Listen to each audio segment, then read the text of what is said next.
Which side are you on? Which side are you on? Which side are you on? Which side are you on? 3 billion profits, where does that come from? The boss of the CEO make the lump sum. We're no dumb, city dumb. The workers in the warehouse make the money run.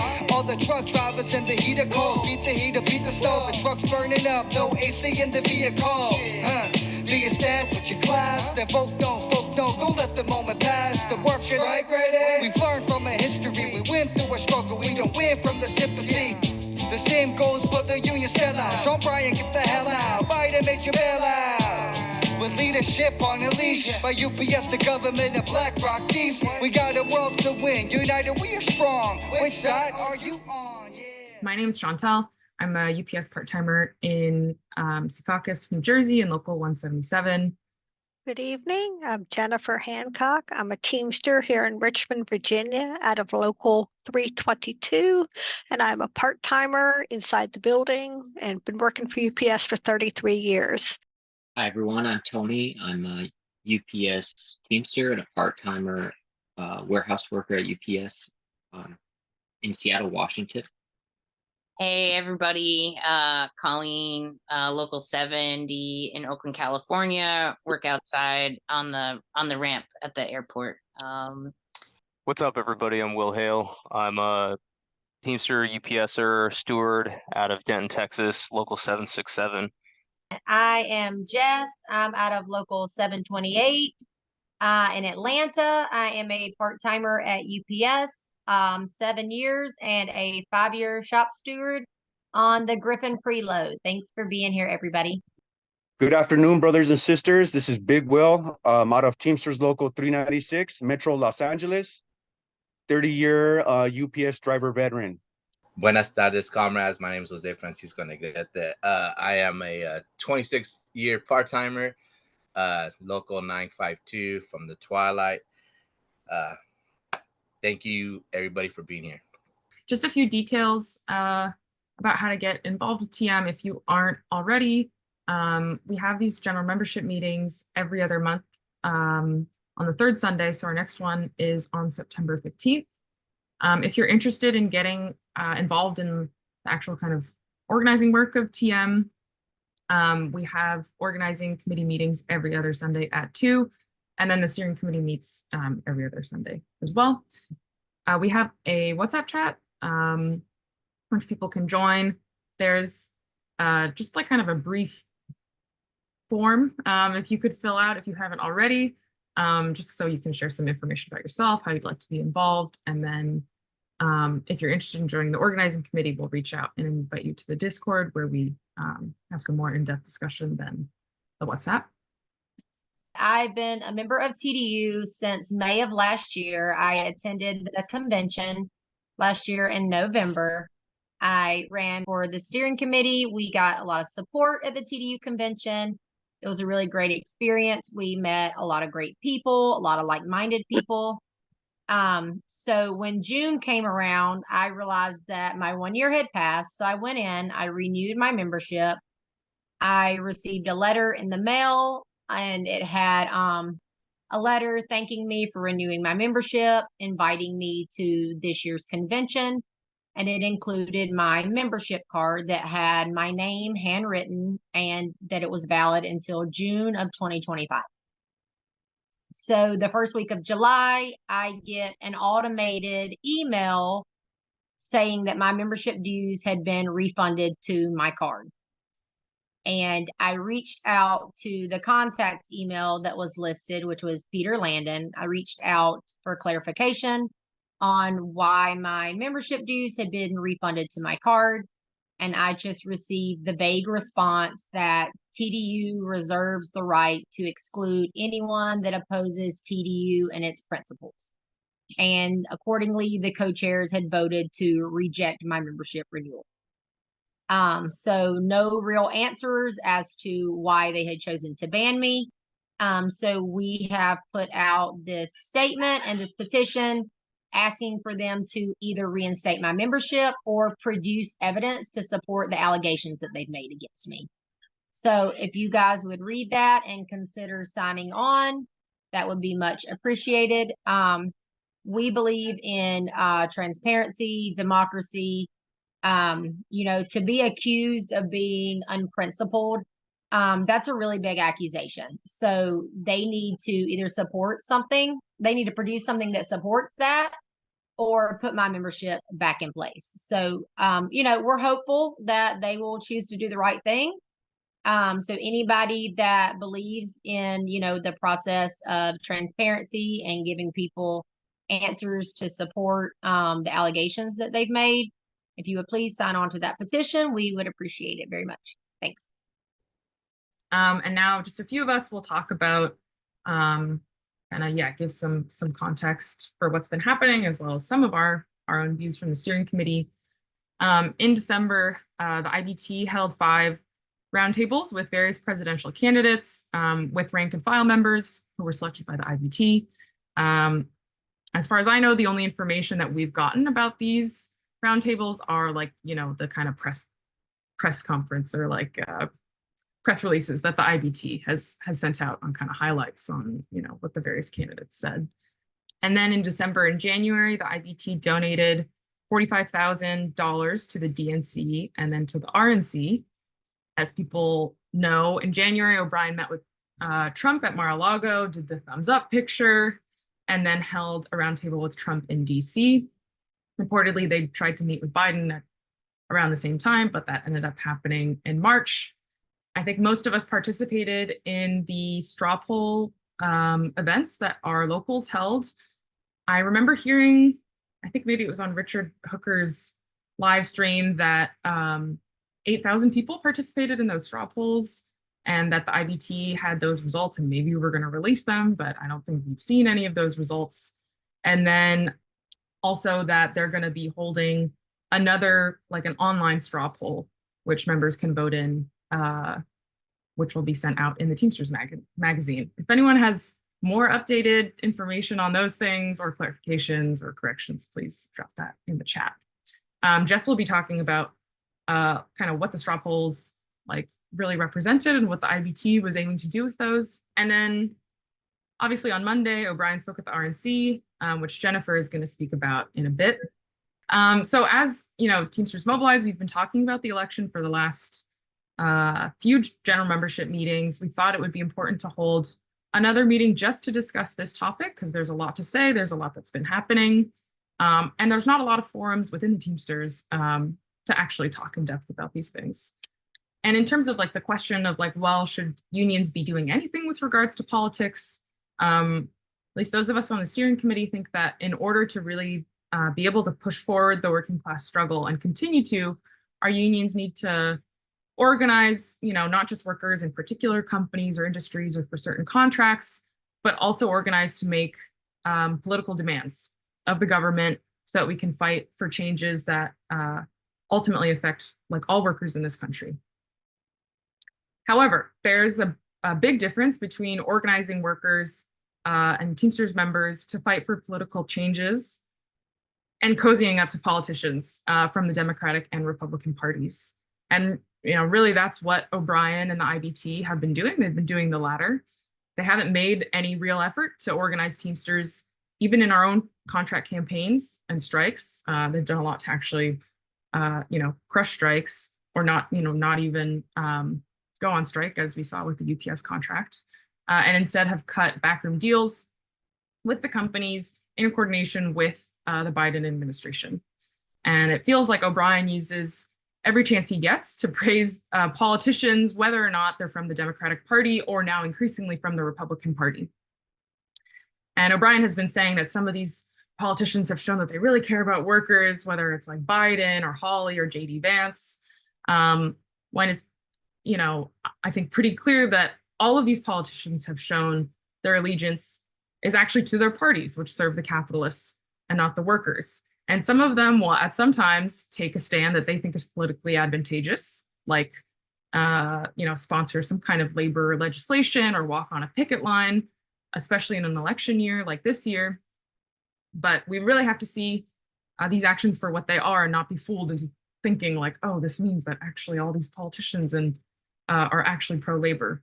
But regardless of what everyone here and in the Teamsters various views are, we think we just desperately need to discuss like these various questions together, because both in our union as well as in Teamsters for a Democratic Union, because of the TDU leadership, both of those groups, the leadership of both of those institutions have made pretty clear that they want to squash dissent and criticism from members. And the example of TDU banning Jess, the co-chairs of TDU banning Jess is just the most recent example. So that's why we're holding this town hall today. So I'm now going to pass it over to Jennifer to talk about what just a few of the things that O'Brien said at the RNC. Good evening. I'm going to hit some of the highlights of what O'Brien said in his speech Monday at the RNC. In his introduction, he thanked all of the Teamsters that worked to put together the infrastructure that allows the RNC to hold a convention, and he thanked Trump for the invitation to speak. The first part of his speech was essentially talking about politics and bipartisanship. Workers are being taken advantage of. The system is broken. Teamsters are not beholden to any political party. The Teamsters are working towards a bipartisan coalition. Sean O'Brien does not care about any of the criticism that he has received for this invitation to the RNC. He is proud to be the first Teamster to address the RNC in its 100-year-plus history.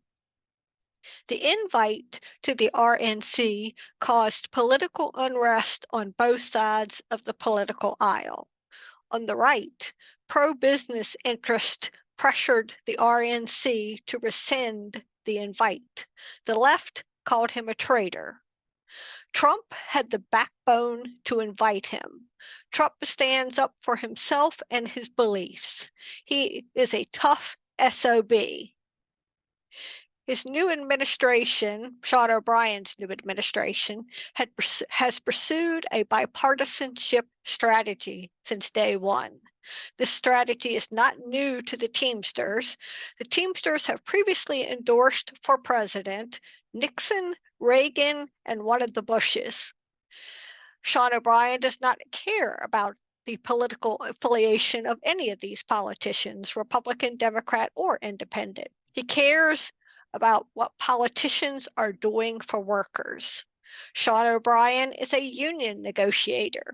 No door is permanently closed. That is one thing he learned from his union negotiations. 8 Republicans, including Senator Josh Hawley, after discussions with the Teamsters, had changed their stance on right to work. They have walked the picket line with Teamsters and pushed back against corporations. The first step is always to listen to your opponents. We will not always agree with each other, but listening is that first step.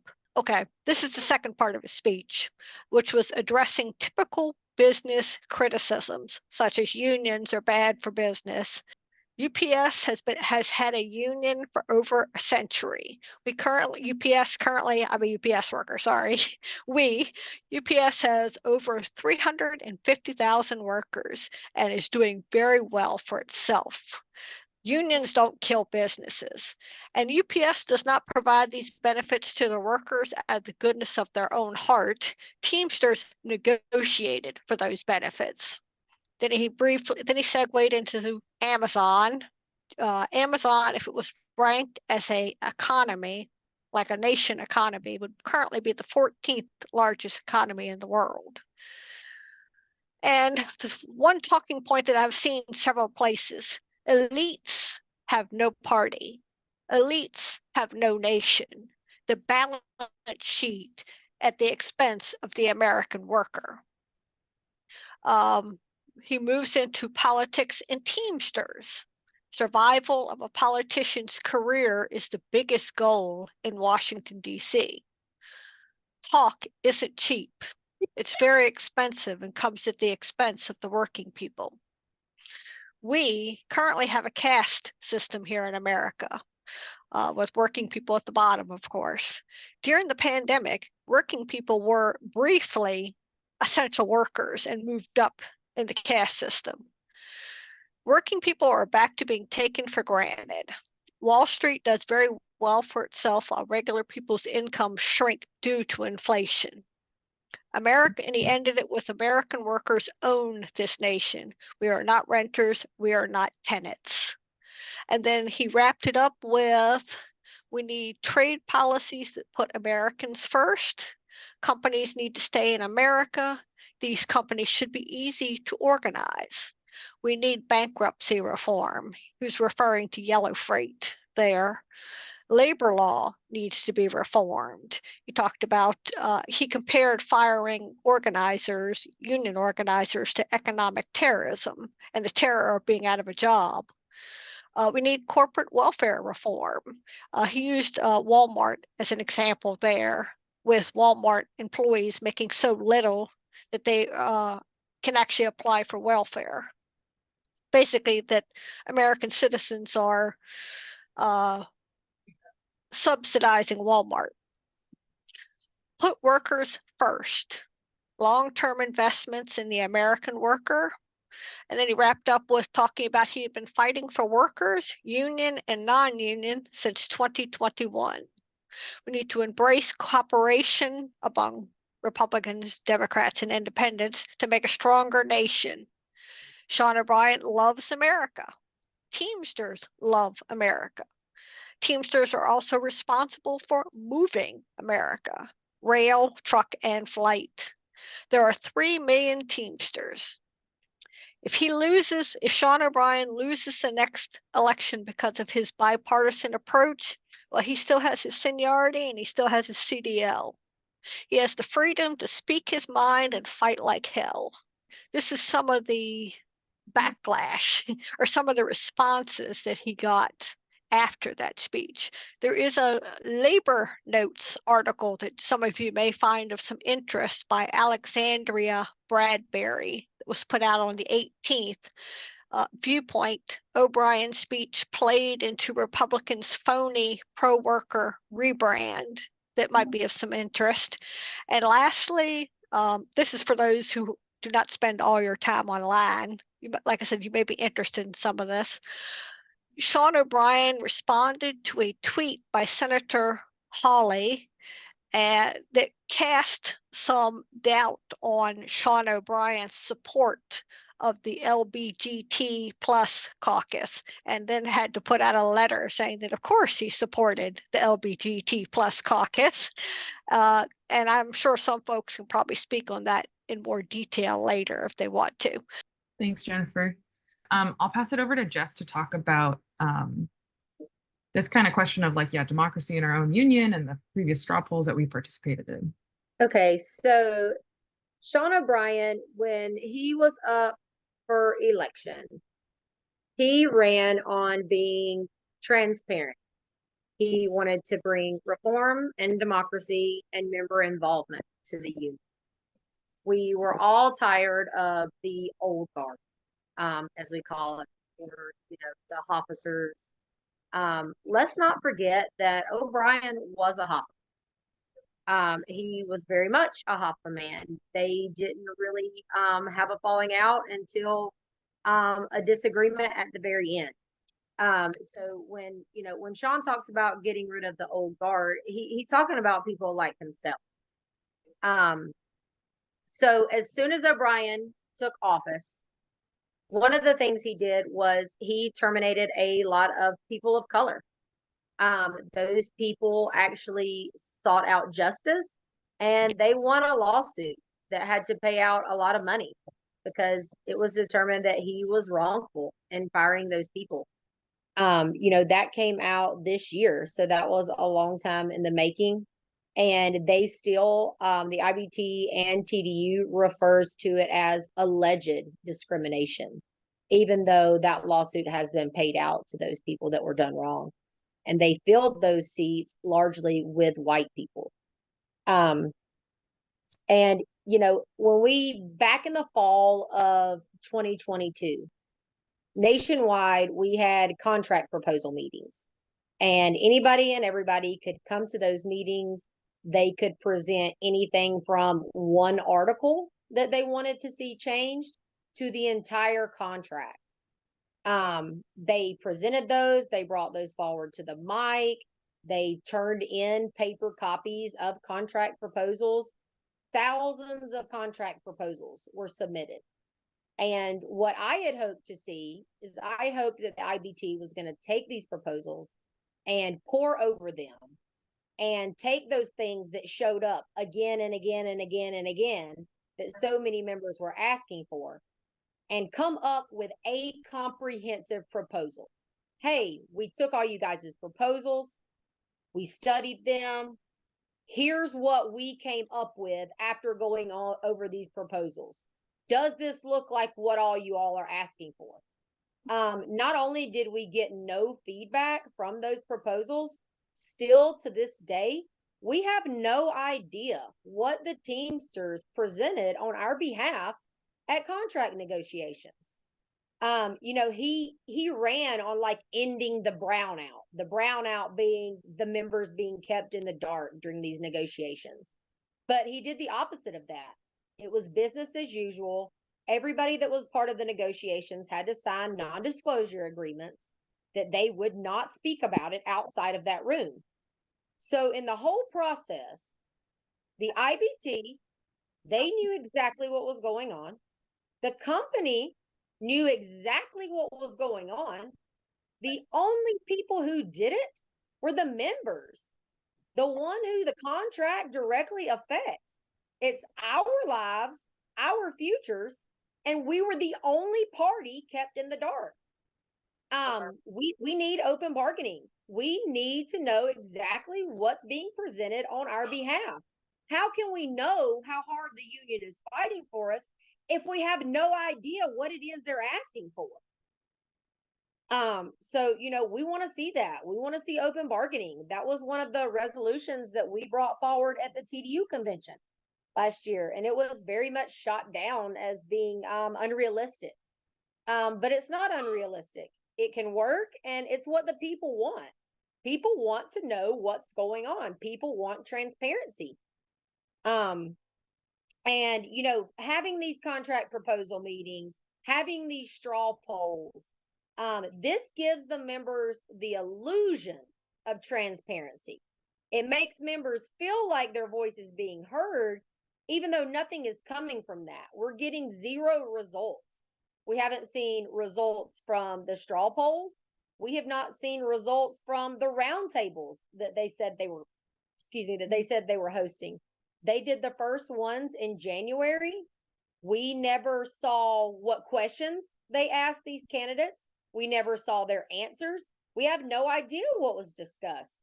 So this is all being done for publicity, for social media, to give the members the illusion that transparency is happening, when in fact it's not. The members aren't having a voice.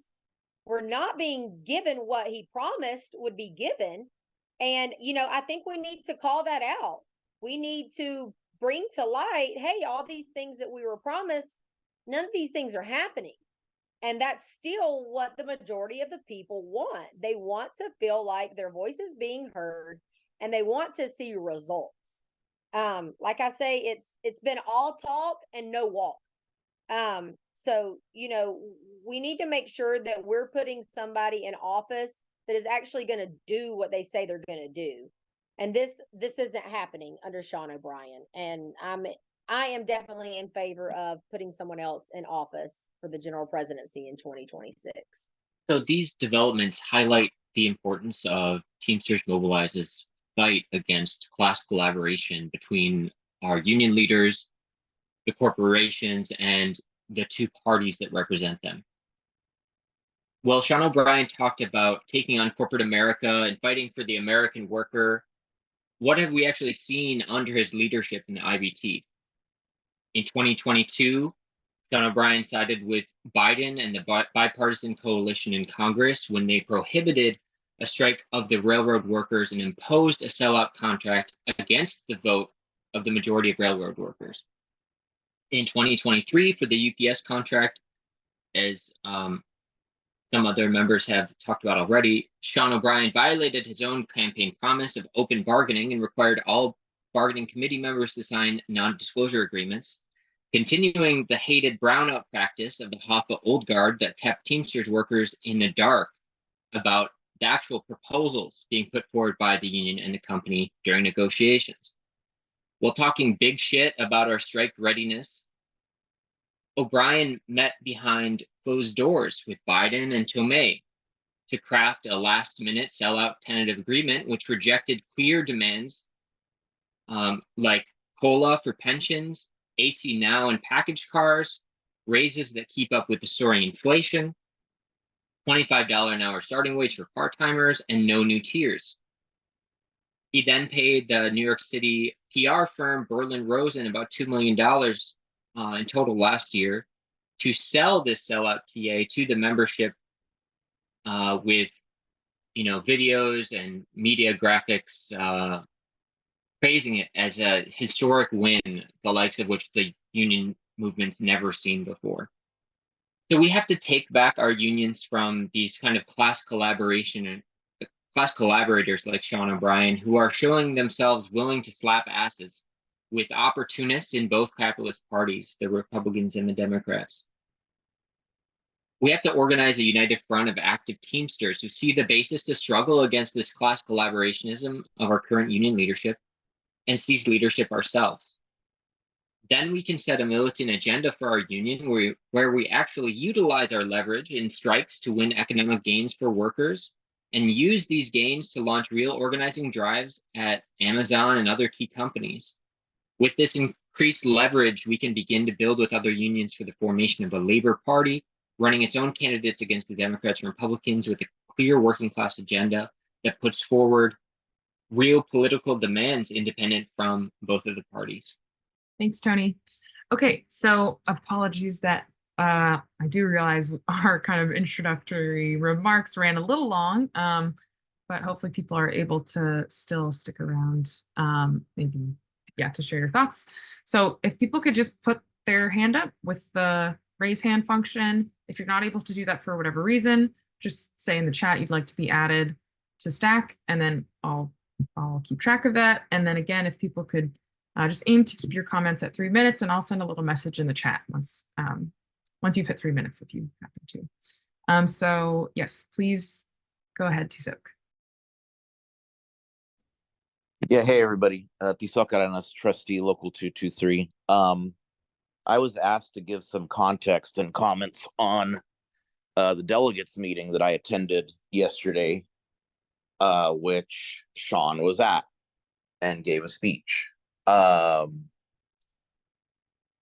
I would say just knee-jerk reactions. It was, in my opinion, definitely a doubling down of and a reaction to and a defense of all his behaviors of late related to the RNC, the statements he made at the RNC, a lot of chest pounding around, if people have issue, they can, take it up with me and this and that, and he invited people to do as such at the delegates meeting, which, when you're in an environment like that, that's the least likely place you're going to have friends bringing up any kind of dissent at a delegates meeting. And I can tell you, I'm not the only one that feels the way that I feel about it. But it definitely just sort of in closing felt like, my opinion, it felt like he probably felt like he needed to be there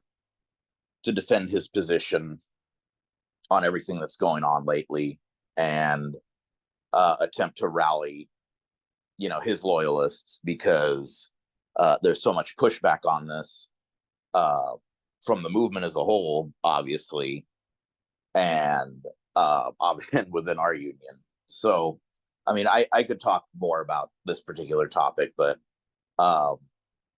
it definitely felt like a defensive posture, his appearance there, because as far as I knew, he was not slated to be at this delegates meeting until very recently. And just last note,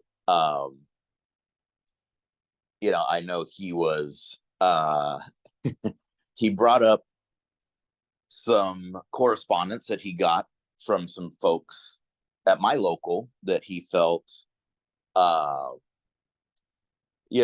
could tell he was a little butthurt about it, but the reality is, like, when you delve into such a important topic, people are going to be passionate about it, and we're not gonna police our sentiments from our bargaining unit or anybody for that matter. So I hope that gives some insight to what I saw yesterday and heard yesterday. But yeah, we're definitely living in their head a little bit at this point.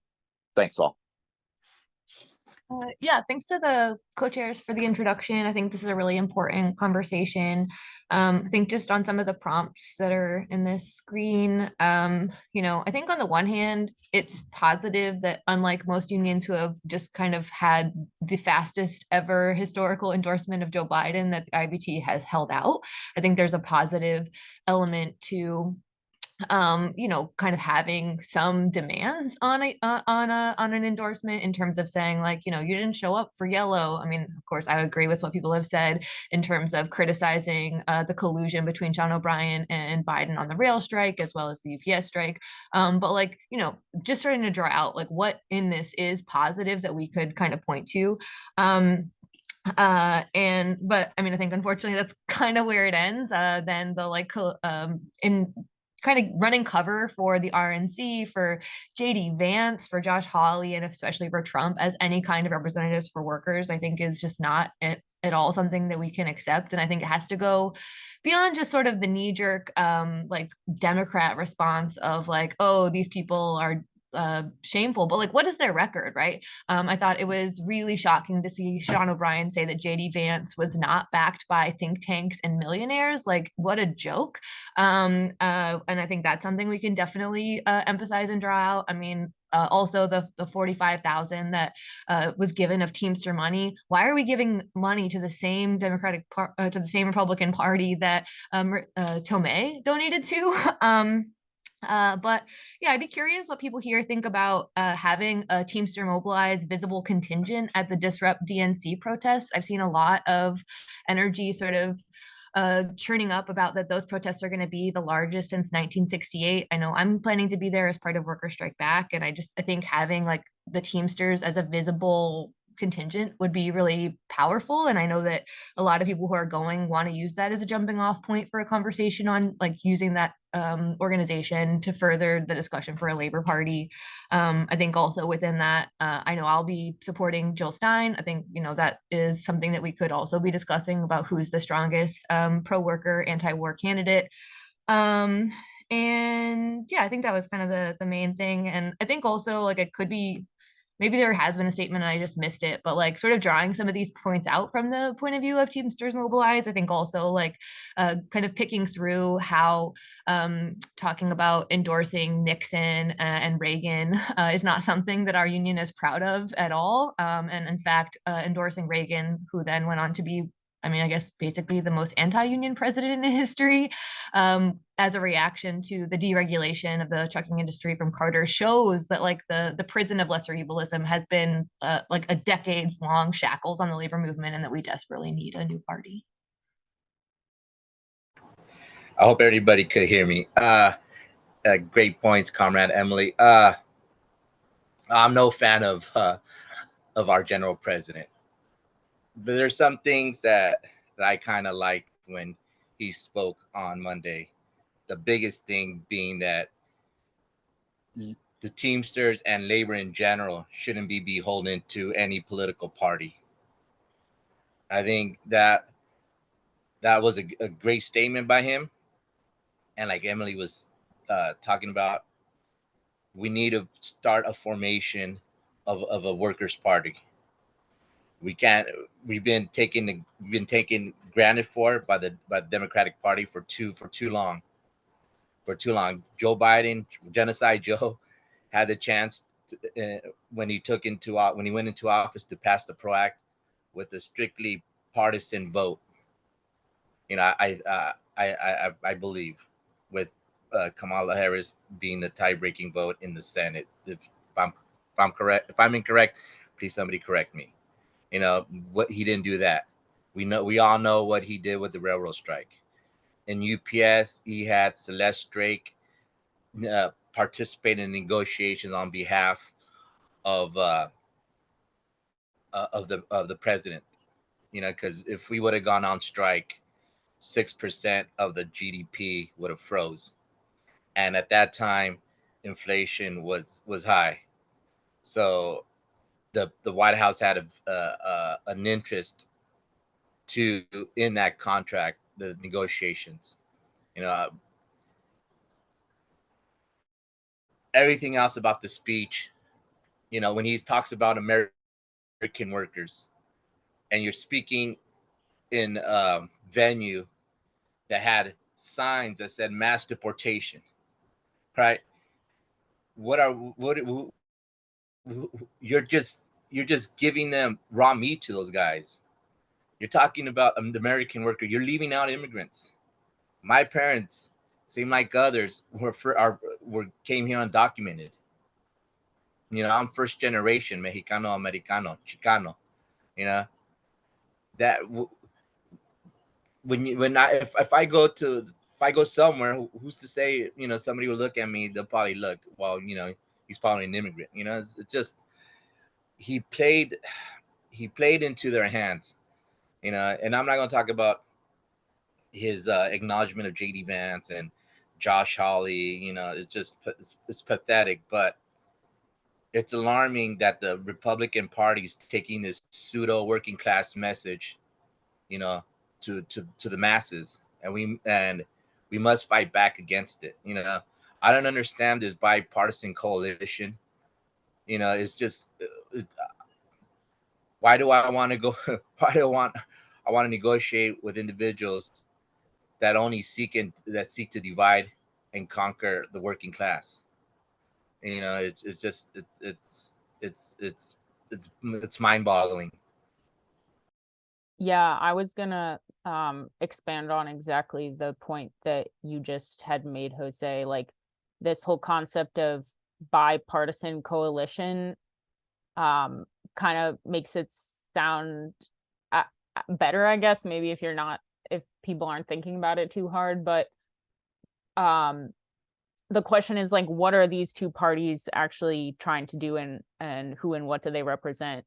And something that has been really striking for me in particular in the past couple of weeks is how like comparing the kind of rhetoric of the Democrats pre and post assassination attempt on Trump, and how beforehand they were saying like Trump is the next Hitler, and like he's a fascist, and like as soon as he gets elected, like that's the end of democracy. But then after the assassination attempt, they were all coming out and saying, oh, we're so sad, or we're so sorry to like see this tragic political violence, and like we're praying for Donald Trump and his family and all that bullshit. And it really raises the question, like, if you actually think that this guy is the next Hitler, like why would you bemoan the fact that somebody tried to kill him? And to me, that raises the question of like, what actually is fascism, and like who and what is pushing towards that kind of political system in this country. And I think, like, realistically, if we understand fascism as like the restriction of democracy, not just for us as workers who we really like don't have a democratic say in how the country is run, but even for the ruling class itself, which is kind of how I see the definition of fascism, is like even the ruling class doesn't really have a democratic input on how the society is run. Like under Joe Biden's administration, like the Democrats behind the scenes have been pushing for increased censorship on social media. They've like fully backed the persecution of the Uhuru Three, who are like these three activists from I think it's like the African People's Socialist Party, who have been indicted for like being Russian agents. But it's a pretty clear attack on just like the rights of political speech for anybody who is like criticizing the government openly. All of these measures are very much like clear steps closer towards a fascist system that have been supported and like enabled by Democrats. And so like some of the rhetoric that I see in the liberal media that like as soon as Trump gets elected, like that's it, and it's going to be like full fascism versus like Joe Biden was just not fascism, I think really obscures the fact that as I think this country is marching towards inevitable world war with some of the other imperialist countries like China and Russia and so on. Like there will be a need for them to really restrict the political rights of everybody in the country. And I think that they have a bipartisan coalition already to like bring us gradually further down that track. And so the fact that Sean O'Brien is advocating for being in that coalition as a union that's nominally supposed to represent working class interests, I think is pretty needs to be called out as a betrayal that it is, because ultimately we know that the working class is the group of people that will suffer the most under fascism. And while fascism can't be reduced to like just some mixture of like racism and xenophobia and anti-immigrant sentiments and sexism, etc., like all of those things will rear their heads in an even more ugly fashion as we progress down that course. So yeah, I see it as a real travesty that Sean O'Brien is trying to hoodwink Teamsters and workers broadly in this fashion. Go ahead, Dennis.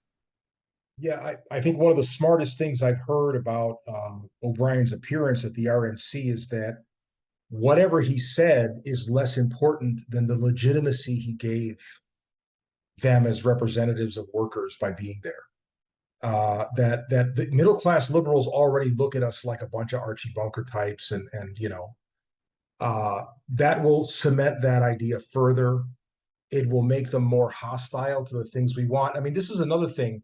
The stuff that O'Brien talked about that people like in this room might agree with, nobody at the RNC is going to support that stuff. I mean, there's absolutely no way they're going to support a lot of the positive reforms he talked about. So I think all he accomplished was cementing the idea that workers are reactionaries to middle-class liberals, if anything. One thing I wanted to ask, though, what people think about this, you know, we got a lot of MAGA hats in UPS. That's the thing. I heard one person recently say that maybe as many as half of UPS workers consistently vote Republican.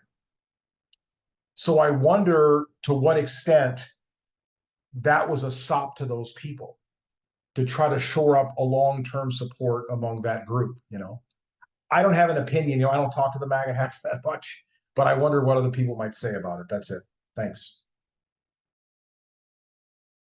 Yeah, Dennis, I think you bring up a really interesting point, and that is something that I've been thinking about a lot this week too, which is the amount of people at UPS who are voting for Trump or have voted for Trump in the past. I've been thinking about that in sort of contradiction with this bipartisan unity coalition that O'Brien is talking about, which I don't need to hit this point again. I know Kat and Tony, others have talked about it. We know what bipartisan coalitions actually mean.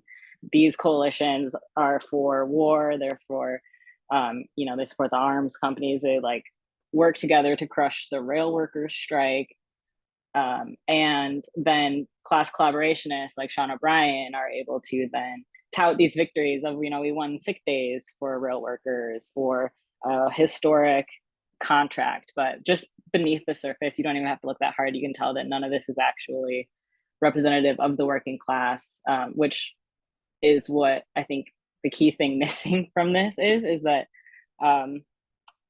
yeah, this bipartisan coalition will just be more of the same, and it's not Dems versus Republicans on the shop floor and with our coworkers, but it's, the unity of ourselves as a class versus these class collaborationists and the Democratic and Republican parties that are actually only beholden to corporations and actually don't represent us. And I think that is, the really key thing that everyone who has spoken has hit on.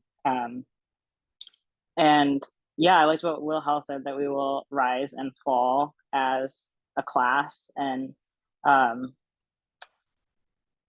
yeah, I do work closely with a lot of people who are voting for Trump, and this past week spent a lot of time talking about the RNC with them.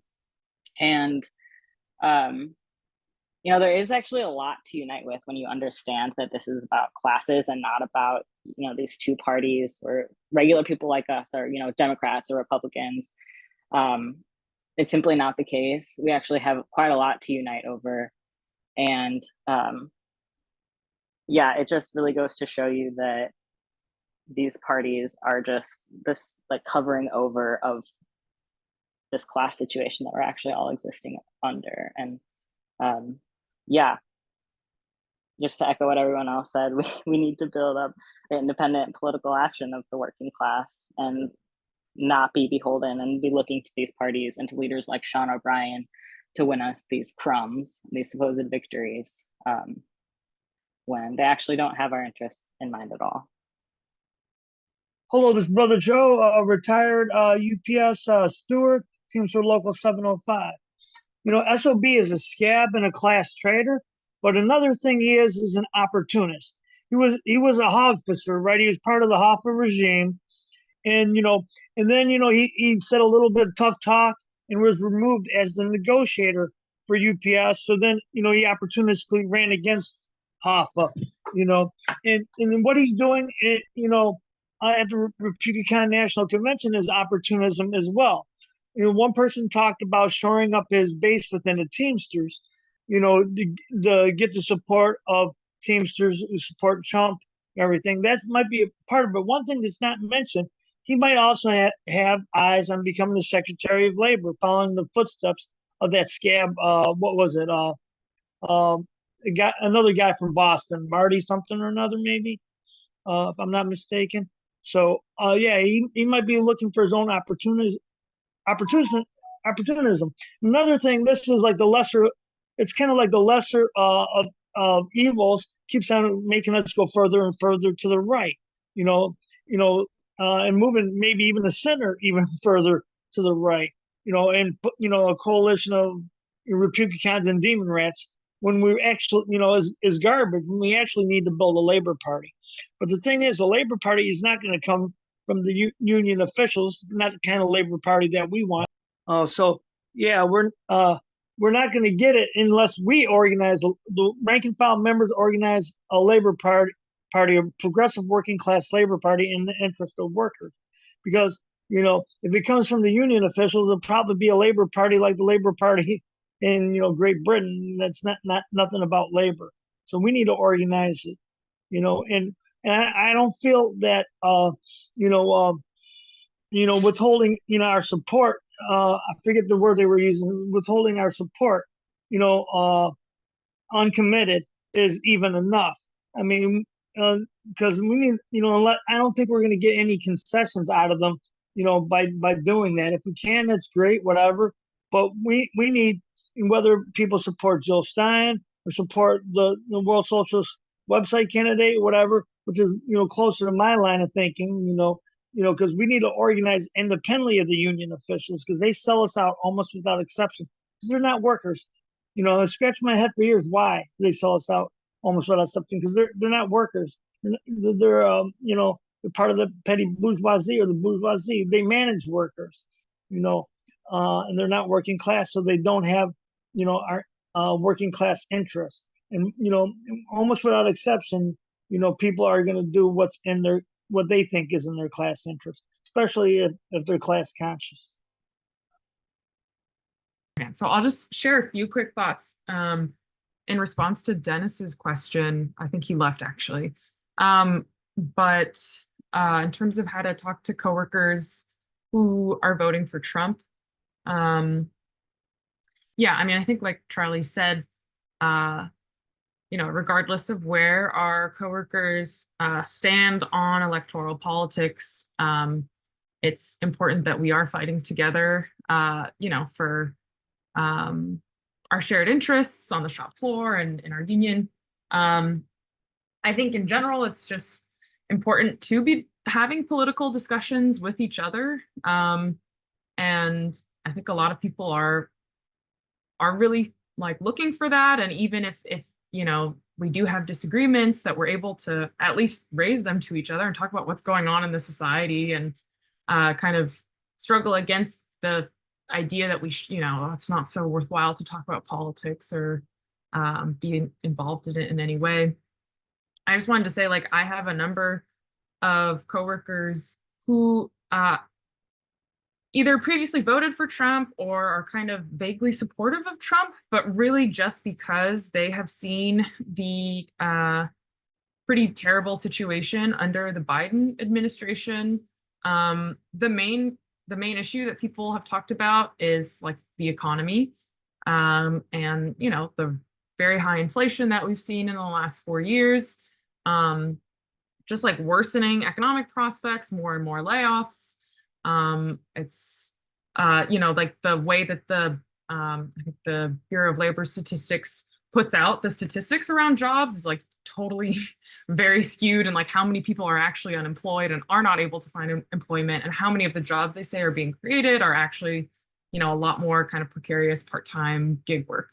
But just to say, I think a lot of people, at least my coworkers, and I think a lot of people broadly, their view on electoral politics is kind of like, okay, well, if we're forced to choose one of the two, which, I think a lot of what people are saying here is that we should try to broaden kind of our horizons, that we don't actually have to, if we want to participate in politics, take political action as workers, as a union, we really don't have to endorse or support either of these parties.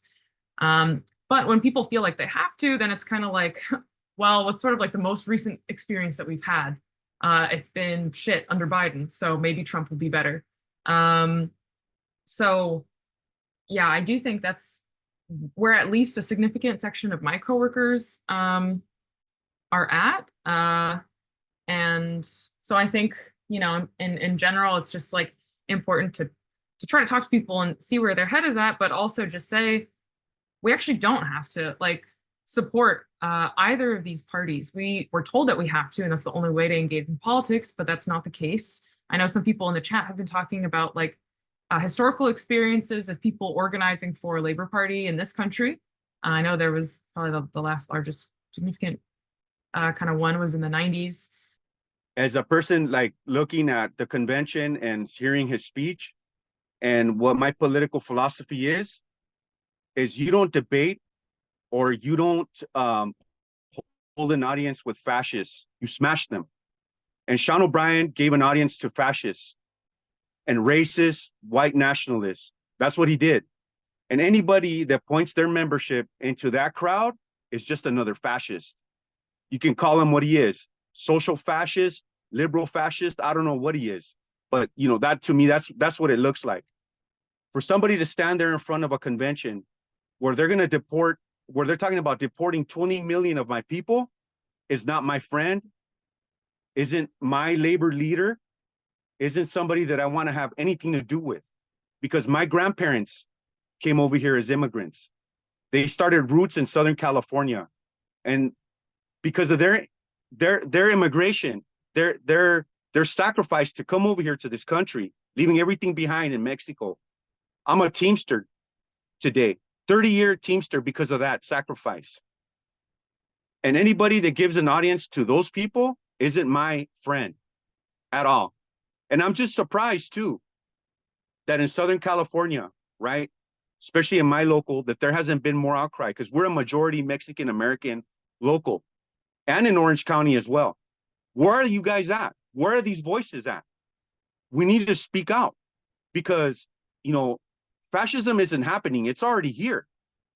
I mean, you look at the plans of what they're going to do, and this is not an endorsement of the Democratic Party, because the Democratic Party, we know, They have militarized the border. They have held kids in cages alongside with Trump, built the wall. They're just as bad. We know that, right? We know that. You know, and what do we have to do? We have to organize our communities, organize, you know, in solidarity with our immigrant brothers and sisters, and everybody, you know, that has a conscience, that wants to fight with us. We need to organize, and that means building movements, building the labor movement, right? Like I said in the chat, you know, if we build the labor movement, grow our ranks, you know, watch these politicians, you know, whoever's there, bend their knee to us. It's just that simple. If you look at history, that's what our comrades did in the 1930s, the Teamsters of the 1930s. That's what they did. You know, they weren't Democrats or Republicans, right? They were hardcore leftists. And they knew that the only way that you win your rights isn't through a ballot box, it's in the streets. And we have to do that again. And, you know, whether it be at the DNC, you know, protesting out there, or in solidarity with our Palestinian brothers and sisters in the streets out here, you know, that's what we need to do. That's where the battle is. This is class war, fellas, ladies and gentlemen. It's class war, and we need to be prepared for it. You know, we need to fight for each other, and having these discussions is the start. It's the building blocks, and we do need more of it, and we should be talking to each other more. So I'm hoping to do that with all of you guys, and hopefully making some progress in the fight for the labor movement. Because remember, guys, what fights fascism, right? It's the labor movement, is the vanguard to fight fascism. It always has been and always will be. We're the front lines, right? Because we believe in solidarity. We believe in love in our communities. We believe in the love for the person next to us, you know, sweating it out on the shop floor, fighting the bosses, right? That's how we're gonna win. You know, we're not gonna win in the ballot box, but we're gonna win with each other's solidarity. And that's all I wanted to say. Hi, hello everybody. Can you hear me, guys? I want to see if I just got some brand new headphones, and I want to make sure that you guys can hear me. Yes, we can. Okay. So my name is Nick. I am from Eatonton Center, local 391 in northeastern North Carolina. I just wanted to say an update regarding Biden and Trump and O'Brien. I do not agree with O'Brien as what to say with uniting the United States. As he is the main president or the main leader of the Teamsters, he does not have my backing when it comes to supporting the Republicans or supporting the Democrats on either side. Just all of a sudden he switches over to having a workforce in the United States. Well, when North Carolina is a generally liberal state. We have had many opportunities when I was working with a couple of senators and representatives. There were many times when the United States wanted to implement new growth in North Carolina. Unfortunately, at that time, a lot of senators, especially from the left side, said that it was a bad idea to have industries coming to North Carolina. We were supposed to have 28,000 new jobs with a Toyota manufacturer in North Carolina off of I-95 north of Fayetteville. And unfortunately, that didn't come to fruition because both the left and the right said that we needed to save more money so our shareholders can make more money. So that meant that basically anybody who was like, and these companies came in, offered unions, offered everything that they could put on their plate. But unfortunately, the liberals, the Republicans, both sides said that no, we cannot have that because our shareholders would not be happy. So that basically means that we have to create our own labor party. And I will say that uniting is a great thing. Unfortunately, everybody has their own definition of uniting. But I do think that if you were to unite, you would have to have your own political party, like a labor campaign. You cannot have Sean O'Brien or Jimmy Hoffa in charge. Well, Jimmy Hoffa is now dead, but you could not have any type of any type of person for any side. They would have to be impartial, really impartial, in order to work. Also, I would say that fascism, I think to the extent I would have to agree with Will that a majority of Republicans are more for right to work states. And in North Carolina, we're right to work state, but UPS is obviously does not force you to be in a union. So it's up to the person to say yay or nay, do we want to join a union? So I will have to say that, yes, I do agree with Will, where there are a lot of fascists when it comes to Republicans and when it comes to Democrats. So I think the main point of the end is, yes, we do need to create a Labor Party, and that there can't be a bipartisan. Because when you have bipartisan, then nothing gets constructed, nothing gets done, and then you have a lot of obstacles you have to jump through. So that's all I want to say, and thank you guys so much for letting me join. Yeah, thanks, Nick, for those points and for coming to this town hall. It's good to have you. Yeah, I just wanted to touch on censorship a bit, because as I was listening to O'Brien's speech, he said some very contradictory things, which really made me pretty angry, given the work we've been doing in Teamsters Mobilize. He said that, you know, he's coming to speak at the RNC because he's not afraid of being criticized. That you can criticize him all you want, and you know he'll just accept it or whatever. He'll do whatever he wants. And we've seen in the IBT with the current leadership under Sean O'Brien that they absolutely do not accept criticism whatsoever. They smash criticism. They censor our membership.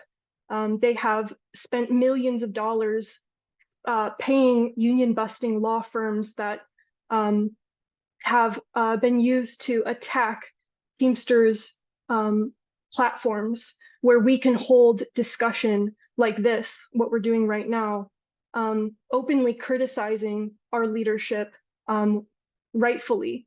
And this is something that we have to do, because if we don't have the ability to speak out against our leadership when they are betraying us when it comes to these backdoor deals with these sellout contracts, it's going to be very difficult for us to organize. And so this is something that we've wanted and wanted to see within the Teamsters, is this pushback. Unfortunately, TDU, Teamsters for a Democratic Union, has been silent on a lot of this censorship as well. And so, and now they are actually starting to ban our own members, which is absolutely absurd. They have no evidence for our members, particularly Jess. They have absolutely no evidence for her opposing TDU and their principles. In fact, she has stood up for their stated principles in every instance when they themselves, their leadership, have completely ignored them. I mean, it's extremely hypocritical. And so this is work we're doing within Teamsters Mobilize to stand up for our ability to speak openly about what our union leadership is doing. And this is a demand that we should be uniting with all working class, union and non-union alike, to ensure that we can maintain our freedom of speech as much as we have under this bourgeois democracy. But yeah, I wanted to restate the petition, or reshare the petition. If anyone hadn't signed it, please sign our petition. to reinstate Jess as a member of TDU. We still need to try to organize within the Teamsters and unite with anyone who wants to organize to transform the Teamsters Union. Yeah, thanks everybody. This call has been like so generative, and for a while, I know now we're like the smaller group, but there was, you know, close to, there was like 42 people here, like all gathered to discuss or listen or chime in. And I think it would be good. There were a few comments of like, you know, TM should really put forward. I think, Will, you had made clear that we should, as a Teamsters, like right now, we should be making demands to not endorse either. And Emily had mentioned like Teamsters trying to make Teamster Mobilize trying to make a statement. And I think there's been a lot of good exposures that so many of you have all made, and it would be good to try and work that into some materials down the line. You know, this stuff is going to be in the news until November. And I do have a lot of disagreements with like the Labor Notes article that we were sharing in the chat, really emphasizing that the problem with, you know, Sean O'Brien's speech was the fact that it was at the RNC, and like that is the big problem, but not so much the content. And I think everybody today shared clear reasons why even the content of his speech was full of contradictions. And I think we could provide like a really like sharp analysis that currently isn't out there. And we're able to do this in these meetings, and that's great. But I would love for us to be able to share that more widely at a pace that we're able to do. So hopefully in the organizing committee meetings moving forward, maybe we can have some open discussion of what's feasible for us to do, whether that's statements or petitions or handouts about all of this. And especially now that Biden's dropping out, and seeing what like even the UAW's tweet kind of heralding him as a hero is really not on the marker either. So I think there's a lane that like we could fill that currently is a bit stranded. So I just wanted to close on that.